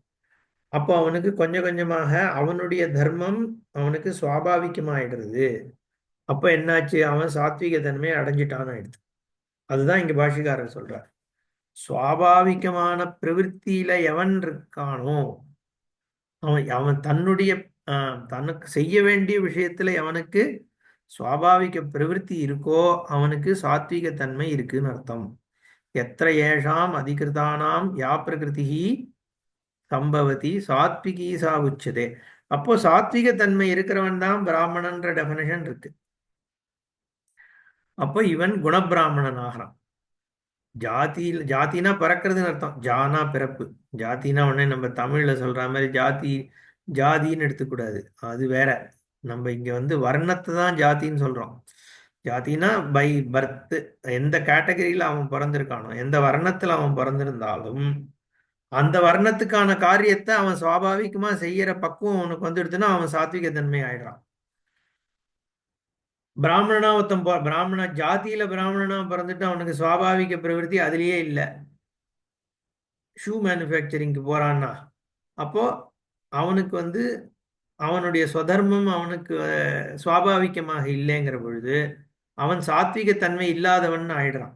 அப்போ அவன் குணத்தினால பிராமணன் இல்லை, ஜாதி பிறப்பினால பிராமணனா இருந்தாலும் அது எல்லாருக்குமே அப்ளிகபிள். சத்திரிய தன்மையை விட்டுட்டு நான் பிக்ஷை எடுக்க போறேன்னா அவனும் பிராமணன் இல்லை இல்லையா? அப்போ அவனுடைய குணத்தினால அவன் பிராமணன் இல்லைன்னு ஆகிறான். அந்த மாதிரி இப்போ பாஷிகாரரே இதை சொல்றாரு. இப்போ டெக்னிக்கலி அதுதானே அதுக்கு அர்த்தம். அதனால இந்த சாத்வீக தன்மையை வளர்க்கறது தான் என்டையர் சொசைட்டியினுடைய லட்சியமாக இருந்தது. குணபிராமணனாக எல்லாரும் ஆகணும் அப்படிங்கிறதான லட்சியம். அப்போ குணபிராமணனாக ஜாதியில க்ஷத்திரிய வைசிய சூத்திரனும் ஆகும் பொழுது பிராமணனும் ஜாதி பிராமணன் குணபிராமணன் ஆகும் பொழுது அவன் ஞானாதிகாரி ஆகிறான் இல்லையா? அப்போ அதனால பிராமணஸ்ய விஜானதா அப்படின்லாம் சொல்லும் பொழுது அந்த இடத்துல குணபிராமணன் தான் சொல்றதுன்னு எடுத்துக்க வேண்டியிருக்கு. ஏஷா பிரதானா தெய்வீ சாத்விகி சம்பத்து. எடுத்தா தானம் யதாசக்தி சம்விபாகா அன்னாதீனாம். தெரிஞ்சதுதான்.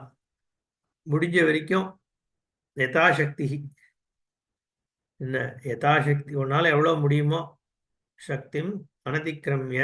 ஆனா கொடுக்கறதுன்னு வச்சுக்கணும். அந்த ஒரு தானம் இருக்கே, திரவிய மூலானி பாப்பானின்ட்டு ஒன்று தானம் பண்ணும் பொழுது பாப்பங்கள் போறதுன்னு ஒன்று இருக்கு. ரெண்டாவது பிடிப்பும் குறையறது. அந்த பொருள் மேல இருக்கிற பிடிப்பு. அதுவும் தானம் எப்படி பண்ணணும்னு இருக்கு. நம்ம கொடுக்கும் பொழுது இந்தா என்கிட்ட இருக்கு இந்த வாங்கிப்போ, அந்த ஆட்டிடியூட்ல தானம் பண்ணக்கூடாது. தானம் வாங்குறவனை ரெஸ்பெக்ட் பண்ணி தானம் கொடுக்கணும். நம்ம கல்ச்சர்ல அது ரொம்ப முக்கியம். வாங்கிட்டு இருக்கவன் ஷுட் நாட் ஃபீல் லோ. நான் வாங்கின்றதுனால நான் ஒரு பெரிய ஃபேவர் பண்ணியிருக்கேங்கிற ஒரு ஆட்டிடியூடோட அவன் வாங்கிக்கணும். அந்த மாதிரி பாத்திரத்துவம் இருக்கணும். அதனால்தான் பாத்திரம் அறிந்து பிச்சையிடுன்னு ஆவ.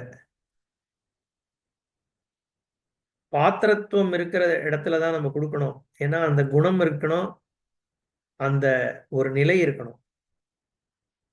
அந்த மாதிரி அப்ப கொடுக்கும் பொழுது அந்த பர்சன் வாங்கிக்கிறவன் உயர்வா ஃபீல் பண்ணணும். நமஸ்காரம் பண்ணி கொடுக்குற வழக்கம் உண்டு. நம்ம தானம் பண்ணும் பொழுது பார்த்தா, அதிதி பண்ணும் சத்காரம் பண்ணும் பொழுது, சாப்பாடு போடும் பொழுதெல்லாம் என்ன, புக்த தட்சிணைன்னு ஒன்று கொடுத்து அதுக்கப்புறம் நம்ம நமஸ்காரம் பண்றோம். ஏன்னா அவன் நம்மளோட விஷயத்த நம்மகிட்டேருந்து தானத்தை ஸ்வீகாரம் பண்ணிக்கிறதுனாலயே அவன் நமக்கு ஒரு பெரிய ஃபேவரை பண்றான் அப்படிங்கிற ஆட்டிடியூடோட தான் நம்ம தானம் பண்ணணும். அதனால யதாசக்தி தானம் பண்ணு, முடிஞ்ச வரைக்கும் தானம் பண்ணு, அதுதான் முக்கியம். என்ன ஆத்துல கொட்டினாலும் அளந்து கொட்டுன்னு சொல்றானே, அந்த மாதிரி சரியான பர்சன்ட்ட ஸ்ரத்தையா கொடுக்கணும். ஸ்ரத்தையா தேயம், அஸ்ரத்தையா தேயம். அஸ்ரத்தையா தேயத்துக்கு பொதுவா ஸ்ரத்தை இல்லாம அஸ்ரத்தையா அதேயம்னு பிரிக்கிறது உண்டு. பொதுவா சாஸ்திரத்துல அப்படிதானே பிரிப்போம். ஸ்ரத்தையாதேயம் அஸ்ரத்தையாதேயம்ங்கிறது பிரிக்கும் போது அவகிரகம் அங்க அஸ்ரத்தையா அதேயம், ஸ்ரத்தை இல்லாம கொடுக்காத. என் குருநாதர் சொல்லுவார், அஸ்ரத்தையாபி தேயம். ஸ்ரத்த இல்லைன்னா கூட பரவாயில்ல, fake it and make it கொடுக்கறதுன்னு வச்சுக்கோ. ஓகே, உனக்கு ஸ்ரத்த இல்லை கொடுக்கறனால என்ன, பரவாயில்ல கொடுக்க ஆரம்பி. கொடுக்கும் பொழுது அந்த ஒரு பெருந்தன்மை தானா வர்றது, கொடுக்கக்கூடிய ஒரு வாய்ப்பு கிடைக்கிறதே அப்படின்ற ஒரு பாவம் இருக்கும்.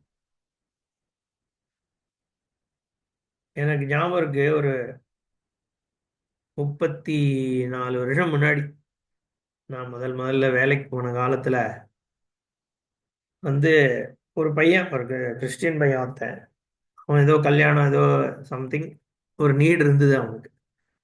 ஒரு எக்ஸார்பிட்டன்ட் அமௌண்ட் அந்த காலத்துல அவனுக்கு தேவைப்பட்டது.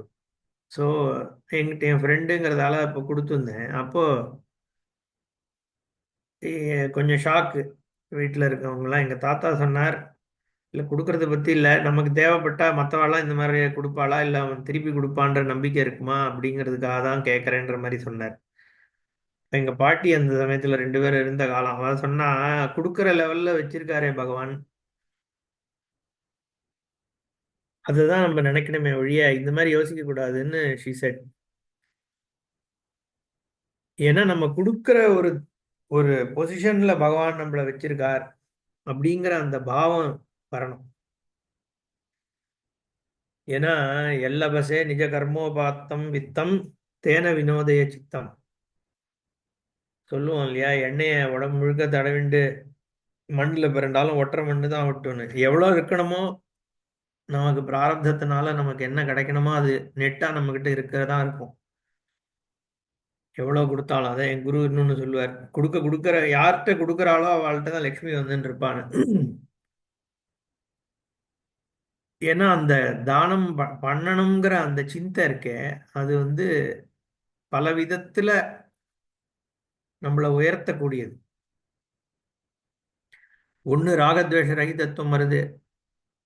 பிடிப்பு எத்தனைக்குத்தனை நம்ம தனத்து மேல நமக்கு ஒரு என்ன சொல்றது, ஒரு அஃபினிட்டி இருக்கோ அது குறைய போறது இல்லையா, அது ஒண்ணு. ரெண்டாவது, யூ ஃபீல் குட், ஒருத்தருக்கு ஹெல்ப் பண்ணோங்கிறது, அந்த பர்சனுடைய சந்தோஷத்தை பார்க்க முடியறது நம்மளால. அதை தவிர நமக்கு புண்ணியம் கிடைக்கிறது. இது மாதிரி பல விஷயங்கள் ஒரு தானத்துல இருக்கு.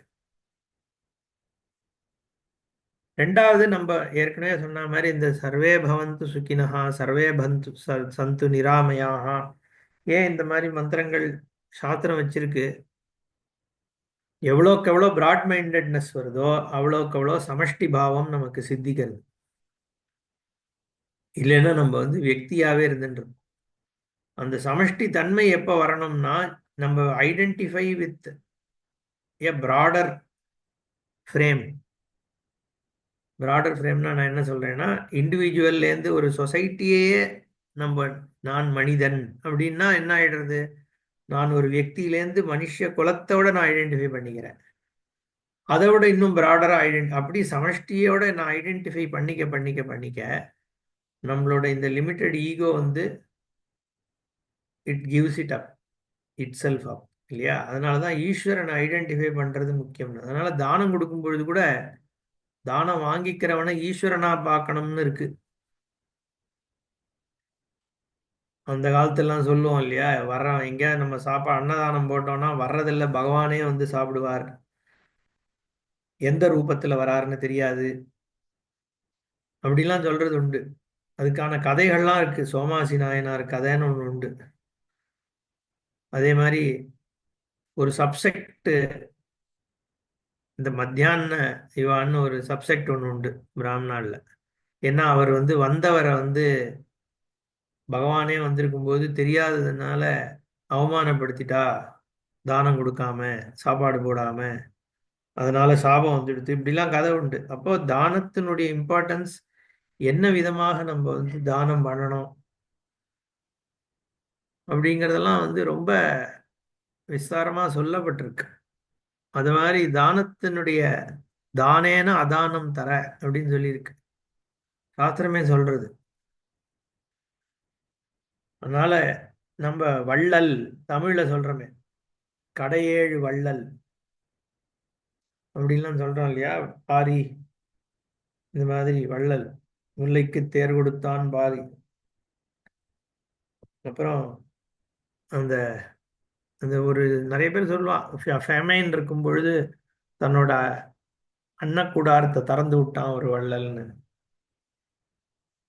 இப்படி தானத்தினுடைய விசேஷம். கர்ணனுடைய கதாபாத்திரமே அதுதானே. அவனுடைய சைக்கலாஜிக்கல் இஷ்யூ என்ன இருந்தாலும் தானத்தினால அதை ஓவர் கம் பண்ணிட்டான். அதனால தானம் வந்து ஒரு சத்துவ சம்பத்தி. அடுத்தது தமஷ்ச பாஹ்ய கரணானாம் உபசமஹ அந்த கரணஸ்ய உபசமம் சாந்திம் வக்ஷ்யதி சொல்றார். இந்த இடத்துல தமஹான்ற இடம் ரெண்டு உபசமமும் சேர்த்து சொல்லிடலாம், பாஹ்யமும் அந்த கரணமும். ஆனா இங்க பாக்கியத்தை மட்டும் சொல்ல வேண்டியிருக்கு, ஏன்னா சாந்தி தனியா சொல்றதுனால அடுத்த ஸ்லோகத்துல வருதோ இல்லையோ. அதனால அது அந்தக்கரண உபசமம். ஷமஹா தமஹான்னு சொல்லும் பொழுதும் அதான பண்றோம். ஷமஹா வந்து அந்தக்கரண உபசமம், தமஹான்னு சொல்லும் பொழுது பாஹ்ய கரண உபசமம். சில இடத்துல மாத்தியே சொல்றார் பாஷ்யக்காரர். ஒரு இடத்துல தமஹா வந்து அந்தக்கரண உபசமம்னு சொல்றார். இதெல்லாம் ஸ்ட்ரிக்ட் டெஃபனேஷன் கிடையாது, எதை வேணா நம்ம எப்படி வேணா எடுத்துக்கலாம். நம்ம வியுத்பத்தியில பார்த்தோம்னா சாந்திங்கிறது சாமானிய வார்த்தை தானே. அதை நீ அந்த கரண சாந்தின்னு எடுத்துக்கலாம், பாகிய கரண சாந்தின்னு எடுத்துக்கலாம், உபசமஹா ஷமஹான்னு சொல்லும் பொழுது. அதனால இந்த இடத்துல தமஹான்னு சொல்றது நீ பேசுறது, நடக்கிறது, சாப்பிடுறது, எல்லா இடத்துலையும் ஒரு கண்ட்ரோல் இருக்கணும். யுக்தாஹார விஹாரஸ்ய யுக்த ஜேஷ்டஸ்ய கர்மசூன்னு என்ன என்ன தேவையோ அவ்வளவுதான், அதுக்கு மேல இருக்கக்கூடாது. இன்ஃபேக்ட் தேவையில்லாத இடத்துல இந்திரியங்களை வந்து உபயோகப்படுத்தாம இருன்னு வேற சொல்றாரு இந்த இடத்துல. இங்கதான் அச்சாபலம்ன்ற இடத்துல, இங்க இதுலயே அடுத்த ஸ்லோகத்து கடைசியில அச்சாபலம் அப்படின்னா அசதி பிரயோஜனே வாக்பாணிபாதாதீனாம் அவ்யாபாரை திருத்துவம்னு சொல்றார். தேவைப்படாத போது கை கால ஆட்டாமே இருன்றார் அவர். இன்ஃபேக்ட் நிறைய சன்னியாசி லட்சணத்துல இதெல்லாம் பார்க்க முடியும். நம்ம சன்னியாசியாக இருக்கிறவா இந்த அந்த காலத்துல இப்ப எவ்வளவு பார்க்க முடியும்னு தெரியல. இப்ப அவளும் நம்மள மாதிரி நான் பார்க்குறவா முக்கால்வாசி பேர் ஏதோ விவகாரம் ஃபோனுக்குன்னு இப்படி இருந்துட்டு இருக்கா. பட் நான் என்னோட பால்யத்தில் பார்த்தவர்கள், என் குருநாதர் எல்லாம் பார்த்தா அவசியப்படாத பொழுது வெளியில கூட வரமாட்டார் அவர். அவருக்குன்னு ஒரு ஒரு வெறும் லிமிட்டட் இன்ட்ராக்ஷன், லிமிட்டட் இதுதான், மற்றபடி நிஷ்டை தான். அசதி பிரயோஜனே வாக்பாணி பாதாதீனாம் அவ்யாபார திருத்துவம், இது வந்து ஒரு சம்பத்தாகவே சொல்றார் பகவான். அதனால இங்க தமஷ்ச பாஹ்ய கரணானாம் உபசமஹா மேல அடுத்த செஷன்ல பார்ப்போம். ஓம் பூர்ணமதః பூர்ணமிதம் பூர்ணாத் பூர்ணமுதச்யதே பூர்ணஸ்ய பூர்ணமாதாய பூர்ணமேவாவசிஷ்யதே. ஓம் சாந்தி ஷாந்தி ஷாந்தி. ஹரிஹி ஓம் ஸ்ரீ குருப்பியோ நமஹ. ஹரிஹி ஓம். ஒரு சின்ன ஜென்ரல் டாபிக், பட் அடுத்த கிளாஸ்ல கூட பதில் சொல்லலாம். இந்த பகவத்கீதையில நிறைய இடத்துல சொல்றாரு ஞானத்தை பத்தி, ரொம்ப சாகசமா இருக்கு. கேனோபதேசத்துல கூட ஒரு இடத்துல வருது, இந்த ஞானம் நான் தான் ஆத்மா, நான் இல்லைன்னு தெரிஞ்சதுக்கு அப்புறம் மரண பயம்ங்கிறது where it will come. So that question is also there. இப்படி எல்லாம் நிறைய இடத்துல பண்ணும்போது பெரிய காஞ்சி மகடம் மற்றப்படும் சன்னியாசிகள் கூட இந்த சன்னியாசம் வாங்கி போற தெஜேன்னு சொல்லிட்டு யமன், வருணன், இந்திரன், அக்னி துவைத்தமா தேவதைகளைத்தான் பண்ணிவிட்டு தியஜேத்துங்கிறா. ஞானம் வந்ததுக்கு அப்புறம் தேவதைகள்லாம் எங்க இருக்கு? அந்த சன்னியாசத்துல கூட ஆதிசங்கரர் நிறைய சொல்றாரு ஞானத்துக்கு சன்னியாசம் வேணுங்கிறார். ஆனா சன்னியாசத்துல கூட துவைத பாவனையில் தான் பகவான் வேற நான் வேறங்கிறது, நான் இருக்கிறது தானே தெஜேத்துன்னு வருது. அப்ப அந்த எதுக்கு கடைசி வரல அது துவைதம் தானே இருக்கு. எப்பதான் அத்வைதம் வரும்? இல்ல, எல்லா வியாவகாரிகம் வியாவகாரிகம் பாரமார்த்திகம்னு ரெண்டு நம்ம ஒத்துண்டு தான் ஆகணும். விவகார சத்தியம்னு ஒண்ணு அது இருக்கு. தியரிட்டிக்கலா ஏன்னா ஒத்துக்கிறது வேற, அது ஒத்துக்கிறதுன்னு தியரியில எழுதி வச்சுப்போம். பட் அவன் அவன் இருக்கிறவர்களும் சன்னியாசியில கூட வியாவகாரிகத்தை ஒத்துண்டு பண்றேன் அப்படின்னு நான் சொல்றான். அவன் வந்து பரமார்த்திகத்தை ஒத்துண்டு பண்றேன்னு சொல்றது இல்லையே. தெஜேத் இல்ல சூர்யா ஒரு என்ன காப்பாத்து. ஞானியாக இருந்தால் இப்ப நம்ம ஞானியினுடைய லட்சணம் தானே சொல்றோம். சன்னியாசி வேற, ஞானி வேற. அது நினைச்சேன், கரெக்ட். ஸோ ஞானிங்கிறவனுக்கு வந்து அது வியாவகாரிகமா புரியும். வெறும் சன்னியாசி, நம்ம எல்லா சன்னியாசியும் ஞானின்னு எடுத்துக்க முடியாது இல்லையா? ஸோ ஒரு ஒரு டியூட்டியாக வச்சிருக்கிற ஒரு காரியத்தை ஒருத்தன் பண்றான்ற பொழுது, ஞானியா இருந்தாலும் தான் செய்ய வேண்டிய கர்த்தவியம்ன்றதுக்காக அதை பண்ணிட போறான். ஞானம் இல்லாதவனும் அதை பண்ணதான் போறான். ஸோ ஒருத்தர் ஒன்றத்தை பண்றாங்கிறதுனாலயே அவன் ஞானினோ ஞானி இல்லைனோ நம்ம எடுத்துக்க முடியாது. ஸோ ஓ, ஞானிக்காக தான் சன்னியாசம் பண்றான்னு வச்சுக்கலாமா? சன்னியாசம் வாங்குறதே ஞானத்துக்காகத்தான் அப்படிங்கிற மாதிரி. அதான் ரெண்டு விதமான சந்நியாசம் சொல்றோம் இல்லையா? நம்ம விவிதிஷா சந்நியாசம், வித்வத் சந்நியாசம்னு ரெண்டு இருக்கு. ஆமா. விவகாரத்துல சன்னியாசி ஆகிறதுக்கு முன்னாடியே ஒருத்தன் வந்து சாஸ்திர சிரவணம் பண்ணி ஞானம் வந்துடுத்துனா, ஞானம் வந்ததுக்கு அப்புறம் சன்னியாசம் எடுத்துக்கிறது வித்வத் சந்நியாசம். ஞானம் வேணும் அப்படிங்கிற ஒரு மூக்ஷு ஜிக்ஞாசு வந்து சந்நியாசம் எடுத்துக்கிறதுக்கு விவிதிஷா சந்நியாசம், வேதித்து மிச்சா இருக்கிறதுனால அவன் சந்நியாசம் எடுத்துக்கிறான் அப்படின்னா அது விவிதிஷா சந்நியாசம். பட் வித்வத் வித்வான் சன்னியாசத்துல கூட ஞானியா இருக்கிறவன் எடுத்துக்கிறவன் அப்பவும் துவைத பாவனத்தினாலும் சொல்றான். தெஜே தெஜே தெஜே அகம் அப்படின்னு சொல்லித்தானே இந்த ஆமாம், எல்லாத்துக்கும் அது சூரியனை ஒரு அது பார்த்து ஒரு சொல்றேன். கர்மா தானே. அவன் சந்நியாசம் எடுத்துக்கிறதுங்கிறது ஒரு கர்மா. அது எந்த பத்ததியில இருக்கோ அது அவன் பண்றதுனால அவனுக்கு ஒன்றும் லாஸ் இல்லையே. ஆனா ஞானி சந்நியாசம் எடுத்துட்டு தான் ஆகணுன்ற அவசியம் இல்லை. பட் எடுத்துக்கணும்னு அவன் எடுத்துக்கிறாங்கிற பொழுது அவன் அதுல என்ன என்ன ப்ராப்பர் மெக்கானிசம் பை விச் அவன் சந்நியாசம் எடுத்துக்கணுமோ எடுத்துக்கிறதுல நமக்கு என்ன ப்ராப்ளம்? அவனுக்கும் ப்ராப்ளம் இல்லையே அதுல. இப்போ அது சாப்பாடு தேவையில்லாத சாப்பிடணும். விஷயம். அந்த சன்னியாசமே அந்த பர்பஸ் இருக்கும்போது தேவையில்லாத விஷயம். ரகண மகிழ்ச்சி எடுத்துக்கல. அதாவது இது வந்து இது ஒரு அகாடமிக் இல்ல இல்ல, தெரியுது. எடுத்துக்கணும்னு அவசியம் இல்லைன்னாலும் எடுத்துக்கிறது தப்புன்னு சொல்ல முடியாது இல்லையா? அவனுக்கு எடுத்துக்கணும்னு தோணுதை எடுத்துக்கிறான், அவ்வளவுதான். நான் நம்ம தப்புன்னு அவன் சொல்லல. ஏன் எடுத்துனா இட் இஸ் நம்ம contrary to all our things. மோட்சத்தெல்லாம் படிச்சுட்டு எது வேணுமோ அதை அடைஞ்சதுக்கு அப்புறம் ஏதோ ஒன்று காரியம் அது ரைட்டு. பிரகிருத்தியா தோன்றது ஒரு கர்மாவை பண்றாங்கிறது ஒரு விஷயம். அது சந்தேகமா இருக்கு. அது அவருக்கு இல்ல அது ரைட்டு, அதுவும் பண்ணலாம். அது நம்ம விவகாரத்துல பல விஷயம் இருக்கு இல்லையா? ஒருத்தன் சந்நியாசம் எடுத்துக்கிறதுக்கு அவன் தன்னோட கிரகஸ்தத்தை ஃபார்மலா விட்டுட்டு போகணும்னு பாக்குறான். ஓகே, இருக்கலாம். அவன் வந்து நிஷ்டையில இருக்கிறதுக்கு இந்த கிரகஸ்த தர்மம் ஓ, அவனுக்கு வந்து இன்டர்ஃபியரன்ஸா இருக்கும். நான் பிரம்ம நிஷ்டையில இருக்கணும்னு நினைக்கலாம். ஸோ நம்ம வந்து ஏன் ஒருத்தன் சந்நியாசம் எடுத்துக்கணும், அந்த சந்நியாசம் எடுத்துக்கும் பொழுது இந்த கர்மாவை ஏன் பண்ணணும்லாம் நம்ம கேட்க முடியாது. அது அந்த டிஸ்கஷன் நமக்கு, எனக்கு தெரிஞ்சு அது சூப்பர்ஃப்ளூவஸ், அது தேவையில்லைன்னு நினைக்கிறேன். ஓகே. ஓகே. தெரிஞ்சு எனக்கு 3 கொஸ்டின் இருக்கு. கேட்கலாமா? ரொம்ப சிம்பிளா கேளுங்க. தான் கேளுங்க இருக்கு. கேளுங்க. இப்போ இந்த டாக்குமெண்ட் பிரசன்ட் பண்றீங்க இல்லையா? அதனோட பிடிஎஃப் அனுப்ப முடியுமா? ஏன்னா நானு ஜாயின் பண்ணது இன்பிட்வீன் ஜாயின் பண்ணனால என்கிட்ட இல்ல. பிடிஎஃப் இருக்கு. இது நான் இப்போ ப்ரெசென்ட் பண்ணிட்டு இருக்கிறது வந்து அத்வைத சாரதா. இது நெட்ல இருந்தது, நேர யூஆர்எல் தான். நான் அனுப்புறேன், அதை அனுப்புறேன். Okay, thank you. ம். அப்புறம் அப்ப அந்த நீங்க லிங்க் இந்த அனுப்புங்களேன். அந்த லிங்க் நான் அனுப்புங்க, நாங்களும் எடுத்துக்கிறோம். சரி. ம். அப்புறம் நீங்க இந்த குவாலிஃபிகேஷன் வேணும்னு சொன்னீங்க. இப்ப ஞானம் வந்து ஸ்ரவணம் கேட்கிறப்ப நமக்கு புரியணும்னா கூட, அந்த ம் குவாலிஃபிகேஷன் இருந்தா தான் நமக்கு வந்து புரியும். ஏன்னா ம் இல்லைன்னா புரியாதுன்னு சொன்னீங்க. ஏன்னா எனக்கு அது நல்லாவே எக்ஸ்பீரியன்ஸ் ஆகுது. ஏன்னா சில விஷயத்த நெறைய தடவ கேட்கிறோம். அது சில டைம் புரியிறது. இப்பல்லாம் வந்து நெறைய புரியிற மாரி இருக்கு. ஏன் நம்ம ம் வந்து ஒரு 5 வருஷத்துக்கு முன்னாடி, 10 வருஷத்துக்கு முன்னாடி கேட்கிறப்ப ஏன் புரியலைன்னா, அந்த புரியல. கரெக்ட். குவாலிஃபிகேஷன் இல்லேன்னு ஆமா அர்த்தம் இல்லைங்களா? ஆமா 2ம் இருக்கு. குவாலிஃபிகேஷனும் இன்க்ரீஸ் ஆகணும். கேட்க கேட்க கொஞ்சம் கிளாரிட்டியும் இன்க்ரீஸ் ஆகும்.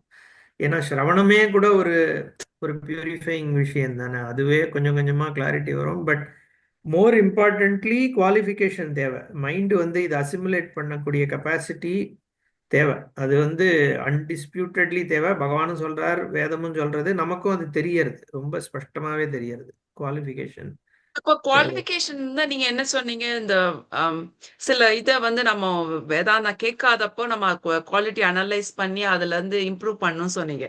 ஸோ அந்த மாரி பண்ணணுமா? இல்ல ஏன்னா நம்ம வந்து கேட்கிறோம். நம்ம வே வே வேர்ல்டுல வந்து ரொம்ப இன்வால்வ் ஆகல. இதுல தான் பண்ணிட்டு இருக்கோம். நம்ம வந்து ஆஃபீஸ் போய் ஒர்க் பண்றோம். அப்புறம் நம்ம இத தான் பண்ணிட்டு இருக்கோமே தவிர, நம்ம ஸ்பெஷலா ஒண்ணும் இம்ப்ரூவ் பண்ண கிடையாது. நம்ம ஃபோக்கஸ் ஆமா வந்து ஒன்லி ஆன் அதுதான் நான் ஸ்டடில சொல்றேன். பண்றோம். இப்போ எண்ட் ஆஃப் த டே நம்ம அவுட்கம் என்ன எதிர்பார்க்கிறோம்? மைண்ட் வந்து இந்த ஞானத்தை அடையணும்னா finally the mind should be completely peaceful. Should be able to see the fact that இருக்கிற ம். வஸ்து ஸ்வரூபந்தாங்கிறத பார்க்கணும்னா மைண்ட் ஸ்டில் ஆகணும். ஓகே லிட்ரலி வந்து அந்த வேவ்ஸ் குறையணும்னு சொல்லலாம்னு வச்சுக்கோங்களேன். ஒரு இமேஜரிக்கா ம். சொல்றேன். So okay. சொல்லுவோம் இல்லையா, ஓஷன் ரொம்ப ராக்கிங்கா இருந்ததுன்னா அடியில என்ன இருக்குன்றது தெரியாது. ரிவர் ராக்கிங்கா தெரியாது. இருக்கும் பொழுது ஸ்டில் ஆயிடுத்துனா தான் கீழே இருக்கிறது தெரியும்ட்டு. ஸோ அதே பாயிண்ட் தான். ஸோ மைண்டு வந்து has to become still like peaceful ஆகணும். ஓகே அதுக்கு தான் இது எல்லா எஃபர்ட்டுமே. So it can be psychology வழியா பண்ணலாம், மியூசிக் வழியா பண்ணலாம், இல்லை கர்மயோகம் சொல்றது வழியா பண்ணலாம். அதனால தான் அங்கே வந்து இட் கேன் பி எனி பாத். நம்ம எல்லா சாஸ்திரமே அதை ஒத்துக்கிறது இல்லையா. நாத யோகம்னு சொல்றோம். Modern psychology also can work. So இது எல்லாமே வந்து வாட் எவர் இட் டேக்ஸ். சங்கரரே சொல்றார், ஈவன் லைக் அஷ்டாங்க யோகமா இருந்தா எடுத்துக்கோ, what ever it takes to get your mind into that peaceful state you can do. Okay இது பகவான் கொடுக்கறது லிஸ்ட் ஆஃப் திங்ஸ். நம்ம இதை வந்து அவர் என்ன சொல்றாரு, உனக்கு மைண்ட் அபயம்ல இருக்கணும்.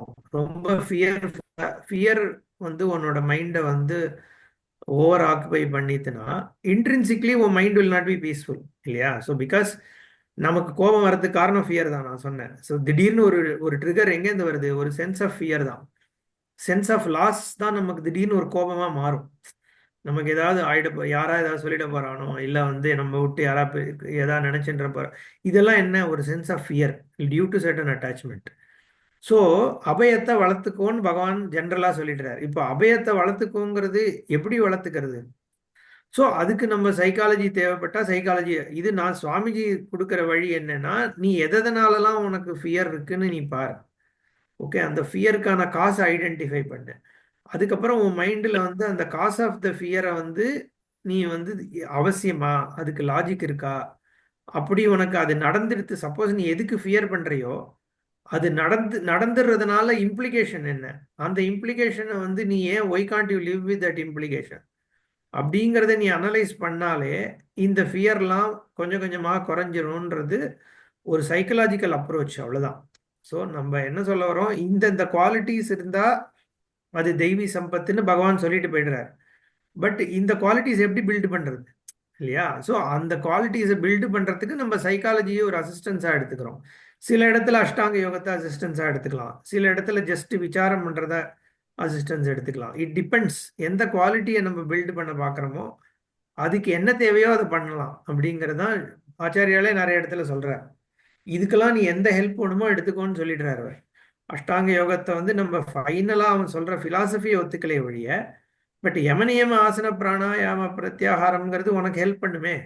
ஸோ நீ அதை எடுத்துக்கிறதுல என்ன ப்ராப்ளம்ன்றார் அவர். ஓகே ஸோ அப்படிதான் நம்ம இதை அப்ரோச் பண்றோம். ஓகே. அப்புறம் நீங்க தேங்க்யூ. ஞானம் வந்து எப்போன்னா ஸ்ரவணத்திலே நடக்கும்னு சொன்னீங்க. அப்புறம் வந்து சப்போஸ் அது ஞானத்தை ரிட்டென்ஷன் பண்ண முடியலன்னா we have to do the நிதித்தியாசனம் சொன்னீங்க இல்லையா? ஸோ நிதித்தியாசனம் பண்ணணும்னா இப்போ சப்போஸ் இப்போ one of the attributes like okay like formless or whatever it is, நம்ம அதை வந்து நம்ம அந்த டீச்சிங்ல இருந்து நம்ம கண்டினியூஸா யோசித்து பண்ணணுமா, இல்ல திருப்பி நம்ம ஆமா புத்தி பியூரிஃபை ஆயிடுத்துனாவே நம்ம திருப்பி திருப்பி கேட்கிறப்போ அது கேட்டு வந்துரும். புரிஞ்சிடுமா? ஸோ அதான் ரீடைன்னு சொல்ல வேண்டியது இல்லை, ஓன் அப் பண்றதுன்னு சொல்லுவோம். பொதுவா வந்து நிதித்தியாசனத்துல வந்து நம்ம சிரவணம் பண்ற ஞானம் all the time is it available to you. Okay, புரிஞ்சுது ஆனா அது எனக்கு அவைலபிளா இல்லை இந்த சென்ஸ். ஏன்னா புரியும் போது புரியுறது, அதுக்கப்புறம் அது வந்து மைண்ட் விட்டு போயிடுறது, இல்லை வேற ஏதாவது பிரவருத்தி வந்து என்ன ஓவர்டேக் பண்ணிடுறதுன்னா அதே விஷயத்த நான் திருப்பி திருப்பி எனக்கு புரிஞ்ச விஷயத்த திருப்பி ஸ்மரிச்சுக்கிறேன்.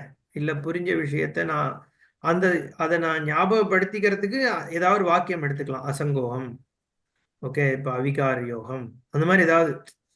ஓகே, அந்த மாதிரி ஒரு வாக்கியத்தை எடுத்துட்டு அந்த பர்டிகுலர் ஆஸ்பெக்ட், இன்னைக்கு இந்த விஷயம் எனக்கு இந்த ஸ்டேட்மெண்ட் சொல்லும் பொழுது எனக்கு இது புரிஞ்சுதுன்னு எடுத்துப்போம். இப்போ வந்து இன்னைக்கு பிரஜானம் பிரம்மன்னு நடத்துறது புரிஞ்சு எடுத்து பிரஜானம் பிரம்மேல எனக்கு ஒரு கிளாரிட்டி வந்ததுன்னா அந்த பிரஜானம் பிரம்மைய திருப்பி ஒரு இடத்துல உட்காந்துட்டு அந்த பிரஜானம் பிரம்மத்திலேயே நான் நிலைச்சு இருக்கிறது அப்படிங்கிறதான நிதித்தியாசனம். ஸோ வேதாந்த வாக்கியம், ஏன்னா அதை நம்ம தியானம்னு சொல்ல முடியாது. ஏன்னா இங்க தியேயம் வேற, தியாதா வேற, தியானம் வேறன்னு திரிபுட்டி கிடையாது.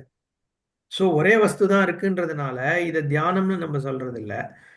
அப்போ ஆத்ம அகண்டாகார விற்த்தியாக இருக்கக்கூடிய ஸ்வரூபத்துல அந்த அகண்டாகார விற்த்தியை திருப்பி கொண்டு வர்றது. பிகாஸ் ஸ்ரவணத்தினால்தான் ஞானம்ங்கிறது நம்ம டீட்டெயில்டாக பார்த்துருக்கோம். இன்னொரு தடவை வேணா பார்க்கலாம். ஏன்னா நான்றது சஸ்பெண்ட் பண்ணாதான் என்னுடைய சுரூபம் தெரிய முடியும். நான் போய் தேட போனேன்னா ஏற்கனவே நான் பிரமாதா ஆயிடுறேன். பிரமாதா பிரமேய பிரமாணம் திரிபுட்டி பேதம் வந்துடுறதுனால அங்க already I am last. So அதனால நான் போய் சுவாதந்திரியமா போய் அன்வேஷனம் பண்ணி ஆத்மாவை தெரிஞ்சுக்க முடியாதுங்கிறது லாஜிக்கலி வெரி சவுண்டு. ஸோ அப்போ எப்படி ஞானம் ஏற்பட முடியும்னா என்ன, அந்த வேதாந்த விஷன் சாஸ்திரம் எனக்கு வந்து வேதாந்த விஷனை கொடுக்கும் பொழுது என்னோட அகங்காரத்தை சஸ்பெண்ட் பண்ணிட்டு when I expose myself to this ஞானம், எனக்கு ஞானம் ஏற்பட முடியும். அது வழியா மட்டும்தான் ஞானம் ஏற்படும். நானா போய் தெரிஞ்சுக்கவே முடியாது இந்த விஷயத்த. அப்படிங்கிற பொழுது அந்த சிரவணத்தினாலதான் ஞானம்ங்கிறது சித்தம். சிரவணத்தினால எனக்கு ஒரு ஞானம் ஏற்பட்டாலும் அது ரூட்டடா இல்லை. திருப்பி திருப்பி சிரவணம் பண்றதே ஒரு நிதித்தியாசனம் தான், அது தனி. அவ்வளோ என்னால் திருப்பி திருப்பி ஓரளவுக்கு மேலே சிரவணம் பண்ண முடியலங்கிற பொழுது ஒரு இடத்துல உட்கார்ந்துட்டு நான் சிரவணம் பண்ண விஷயத்த திருப்பி மனசுக்கு கொண்டு வர்றதுங்கிறது நிதித்தியாசனம். அதுக்கு இந்த வாக்கியங்களை நம்ம ஆலம்பனமாக யூஸ் பண்ணிக்கிறோம். நான் சொன்ன மாதிரி அப்பிரமேயோகம் அப்படின்னா அது ஒரு வாக்கியம். அப்பிரமேயோகம்ன்றதுல எனக்கு ஞானம் ஏற்பட்டுடுதுன்னா அந்த அந்த அப்பிரமேயோகம்ன்ற அந்த வாக்கியத்தை ஆலம்பனமாக வச்சுண்டு அதுலேயே விற்த்தியை நான் செலுத்தினேன்னா அதுக்கு நிதித்தியாசனம்னு பேர். தேங்க்யூங்க. இன்னும் ஒரே ஒரு டவுட், சாரி டு ஸ்டே மேக்.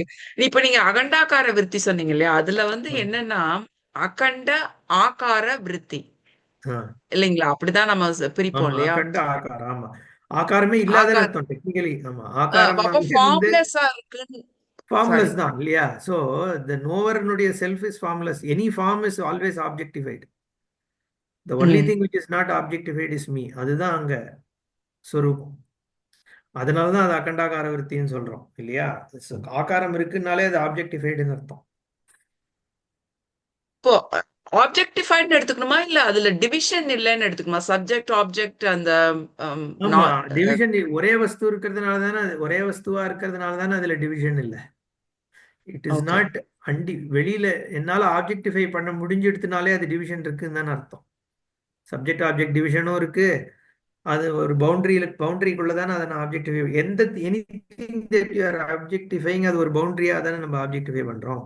பவுண்ட்லெஸ்ஸா பண்றது இல்லை. அண்ட் ஒரு குணம் இருக்கிறதுனால தான் ஆப்ஜெக்டிஃபை பண்ண முடியாது. குணம்ங்கிறது ஆகாரம்ங்கிறது இங்க குணம் சேர்த்து. இப்போ லைக் ஆங்கர் அப்படிங்கிறதுக்கு வந்து நம்ம பிசிக்கல் ஆகாரம் கிடையாது. But still as a witness perception நம்ம ஆங்கரை பர்சீவ் பண்றோம். ஸோ அதுவுமே இட்ஸ் பர்சீவ்டு தானே. ஈவன் தோ அது ஆகாரம் நம்ம ட்ரெடிஷ்னலா சொல்ற ஆகாரம் அதுக்கு இல்லைன்னா கூட ஆங்கருங்கிறது is what is being perceived. அப்போ அதுவுமே வந்து அங்கேயும் நம்ம சாட்சி பிரத்யட்சமா ஆகிறதுனால so emotions are also objects of perception. ஆப்ஜெக்ட்ஸ்னா not literally objects, things of perception எடுத்துக்கலாம்னு வச்சுக்கோங்களேன். So thank you Kalyanji. Thank you okay, so much. Thank you. Thank you.